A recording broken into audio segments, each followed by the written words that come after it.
नमस्कार मित्रांनो, ठरलं तर मग मालिका आता अंतिम टप्प्यावर पोहोचली आहे. 2 वर्षांपासून जी रखडलेली केस होती, अखेर तिचा आता निकाल लागणार आहे.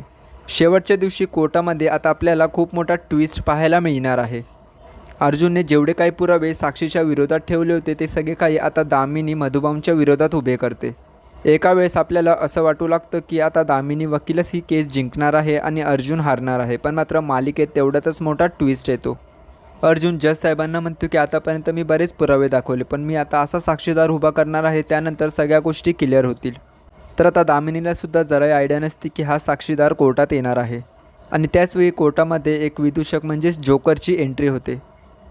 आणि तो विदूषक कोर्टात येऊन जो व्हिडिओ सादर करतो त्यानंतर जज साहेब डायरेक्ट साक्षीला शिक्षा सुनावतात. तर आता साक्षीचा विलासला गोळी मारण्याचा व्हिडिओ त्या जोकरकडे आला कसा, आणि त्या जोकरच्या चेहऱ्यामागे नक्की कोण आहे हे तर आपल्याला पुढील भागातच समजेल. पण मालिका आता खूपच रंजकदार वळणावर आली आहे, त्याचमुळे मालिकेचे पुढील भाग खूपच इंटरेस्टिंग असणार आहेत. अशाच पुढील भागांचे अपडेट जाणून घेण्यासाठी चॅनलला सबस्क्राईब करा.